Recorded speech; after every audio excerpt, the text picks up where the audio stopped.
Well, howdy, howdy, howdy. Finally, senior citizen here. Greetings, boys, girls, and all of our non-binary friends, and welcome to this brand new day in Hokey smokes. I am tired. Oh, yes, and remember, no matter who you are valid. I am barely remembering anything because I had another anxiety attack last night as I was going to bed. It sucks. Life is life, though.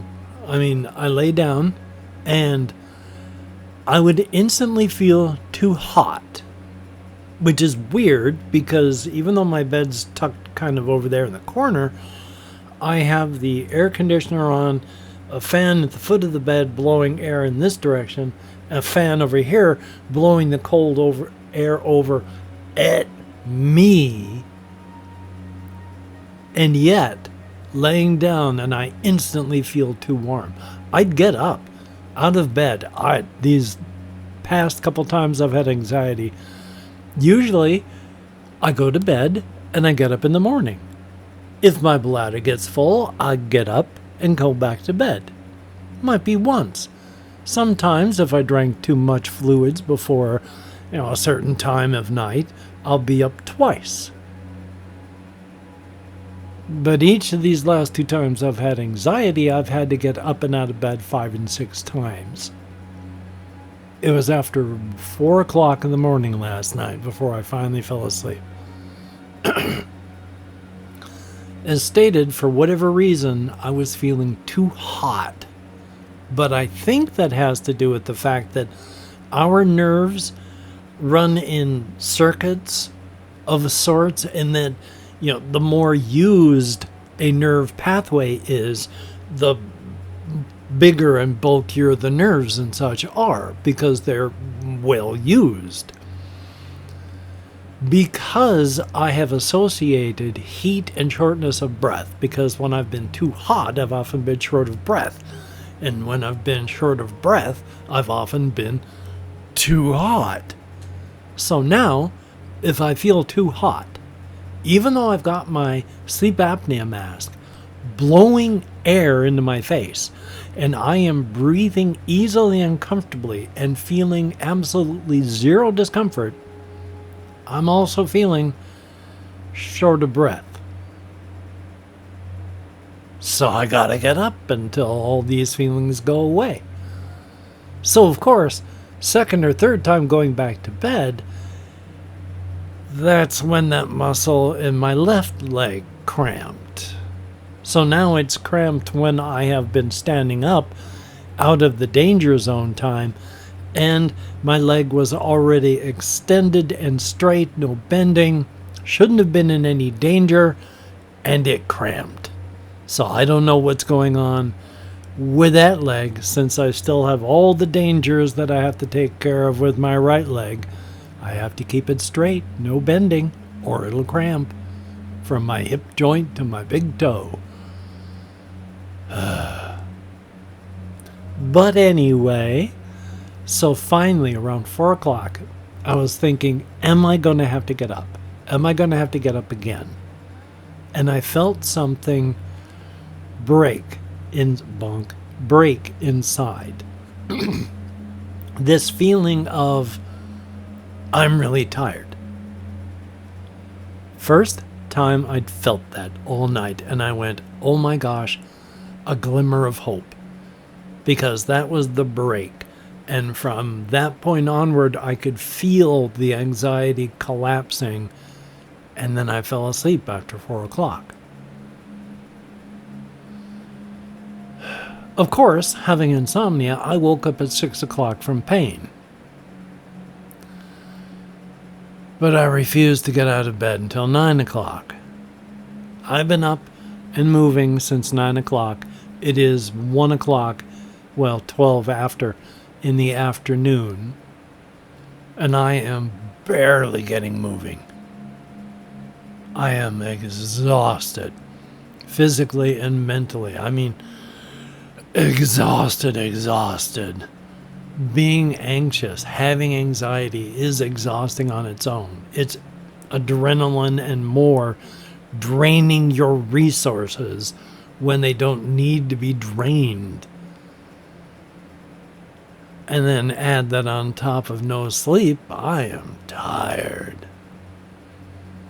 So I didn't get a ton done yesterday. I went walkies, of course. But a little bit of TMI, I had taken a bit of a laxative and was having feelings, so cut my trip short, but cut my trip short for nothing. Oh, goody. But still, got out, did things, bought food, came back. I'm not losing weight yet, even though I've cut my caloric intake from this to this. My weight has stayed like this. So I have made some movement on it over the past couple months. I do weigh like 10 pounds less than I did a couple months ago. So that's good. But after deciding to make the serious effort to lose weight, I flatlined. After, as stated, cutting my caloric intake down to like 25% of what it used to be. And I'm not losing any weight. Part of that, and I've talked about this before, is your body, as you digest food from eating, your body uses that to power you. And when your stomach's empty, if you haven't used all that energy, it gets stored as fat. And if you have used it, then you start using glycogen reserves that you have in your liver. I don't know how fast it burns, but you only have like 100 grams or so of this stuff in it. I don't know how long it lasts. But the more you get lean muscle from exercising, like with all of my walking where I go out for miles at a time every single day, I have a lot of long, lean muscle. And your body stores extra glycogen in lean muscle. So, in a way, your body is sabotaging you from exercising and losing weight, because if you've eaten anything, you're not burning off anything that your body does. And once you've run through the stuff that you've eaten, then your body starts running on all that glycogen it's stored. And the healthier you are, the more glycogen you have. And the more glycogen you have, the more of it has to burn before it starts to work on fat. So, the more efficiently your body burns, the less fat you're going to burn. Which we've already discovered, somebody who sits on a sofa all day and people who go out and play football all day burn roughly the same amount of calories. Your body adjusts to a homeostatic line, homogeneity. If you do a lot more activity that burns calories, eventually your body brings it back down by adjusting to that. And you are back down to the baseline number. You sit down and don't do much, well, you start accumulating, but then your calories come back to this baseline. It's your caloric intake that shows how much weight you're going to gain or lose. But cutting mine by 75% has done nothing to my weight. Oh, goody. Anyway, though, last thing I'm going to talk about, well, two things. First, real quick, this has to do with RPGs. I played back when I was in the Air Force in Germany in 1984, a game called Tales from the Traveling Vagabond. Now, these were early in the days. D&D had only been out since 1974, and this was 1984, and there was a boom of just weird RPGs.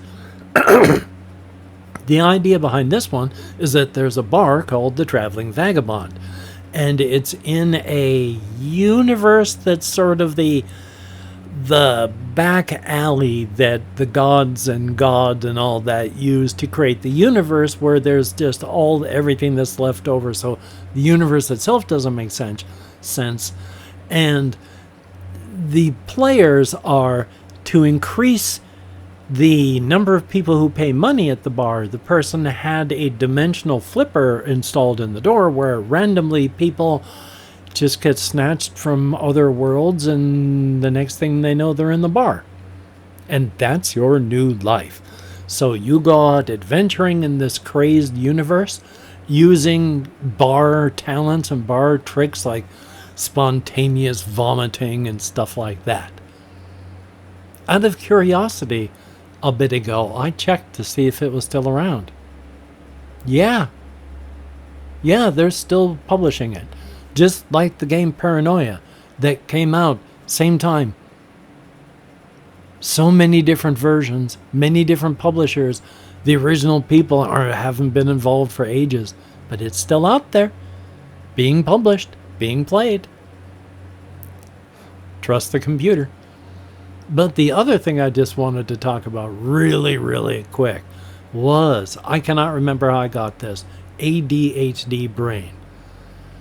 I have talked about how my memory is horrible. And if you talk to anyone who has moderate to severe ADHD, your memory is horrible. Sure, you can write stuff down, but you got to remember to look at the stuff you wrote down. That's one issue. I'd have to write down to remember to look at what I've written down. But then that just keeps going. Anyway, point being, I found, and again, I must have just seen the title, drifted over it. Good God. Seen what it was about, and then went to the store page and downloaded it. It's a free-to-play game. It's called The Gluttonous Life. It's a vor game. It's basically a visual novel.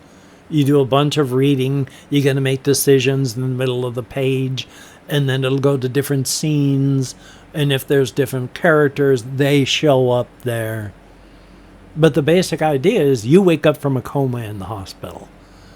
And it's an anthro game, but apparently, I guess you're supposed to be a human being. But it being an anthro game, furry, all the other characters are various anthropomorphic animal types, like the doctor who comes to talk to you is a dog, the nurse that also speaks with you is a deer, such like that. Of course, it being a vor game, they're all women and exceptionally busty. But you are told that you have to pay your debt of $3,600, and if you don't, the doctor's going to eat you. And that vor is perfectly legal in this world. You just can't do it in public, but that doesn't stop people from dragging someone off the main street and then voring them there. So you've got to pay off that debt, or the doctor herself is going to swallow you whole and digest you alive. But the nurse says, you know what, I'm going to take some pity on you. And she takes you back to her place. Lets you know, though, you need to find a job before the end of the week, and you need to find a place to live before the end of the month. And if you don't do either, then she will swallow you whole and digest you alive. I've played it twice. I haven't made it past the deer woman. Both times she has swallowed me whole and digested me. Now, you can choose how long it takes for you to be digested at the beginning of the game. There's carnivores that digest you quickly and herbivores that take much longer. And you can try and talk your way out of it, but both times, once, I can't even remember what happened, but I got swallowed and digested.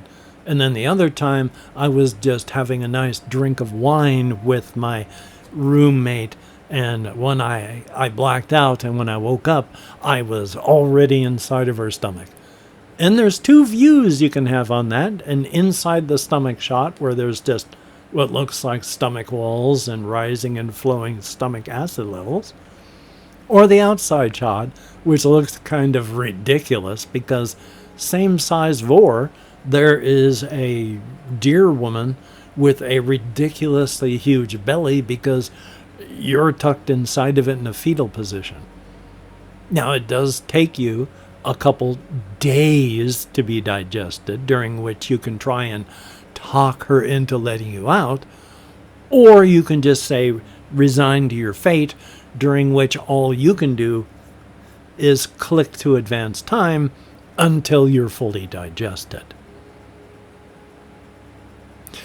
So it's pretty silly. It's goofy. It's, again, visual novels. So the one time when I was awake and gotten eaten, it was just the dear woman facing at me from far away, and then the next, it's mouth shot getting closer, and then mouth almost covering the screen, and then darkness, and then the next panel is you're inside of her stomach. And then the outside shots are, they show her lying on bed and sleeping with this gigantic belly you tucked inside, or taking a shower with a big belly you inside. Is there another shot? Or laying on the couch and drinking wine with this big belly you inside. And then the last shot, of course, is after you've been digested and she's admiring her new form in the mirror because, hey, you're a lot of calories. So until she works off all that fat, she's a lot curvier. Thumbs up for Vor.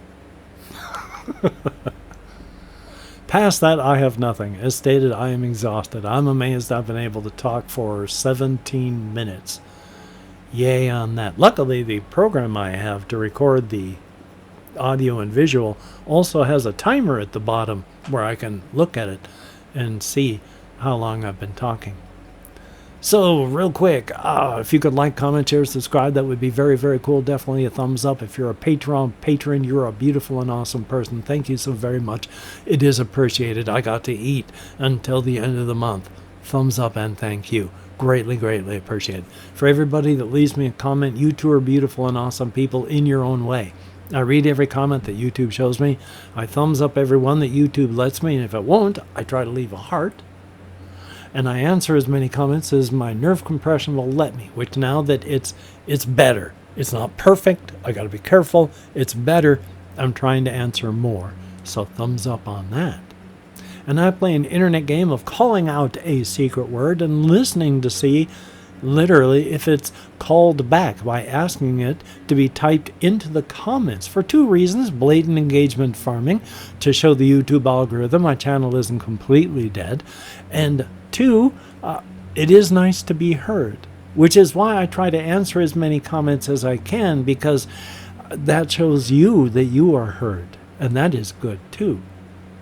The last people that played were Jesse Koskinen and Henny. Thumbs up and thank both of you. Nobody has to play. The fact that you chose to play is awesome. Thank you so very much. And if you have watched this far and you would like to show that you have watched this far, if you could type dungeon. Oh, excuse me.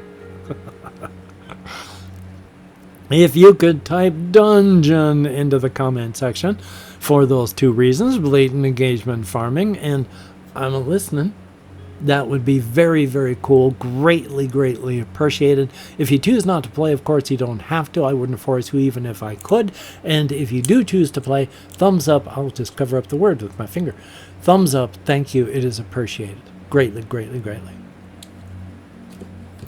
Well, Hokey smokes. I am tired. I've talked longer than I thought I would. I want to be careful, so I'm going to stop waving my arm around, and I'm going to edit, render, upload, take care of myself for the rest of the day by playing computer games with my controller, by trying to record something game-wise for the channel, and I hope you can get done the things that you would like to get done, because that would be very cool, but please do not beat yourself up if you cannot. You deserve better. So, until we meet again, you take care. Have a great day today. I will see you on the flip side. And that is indeed a very, very good thing. Short term, I will put this up with my left hand and then quickly stop recording because I don't want to stress out the radial nerve on my left side. You take care.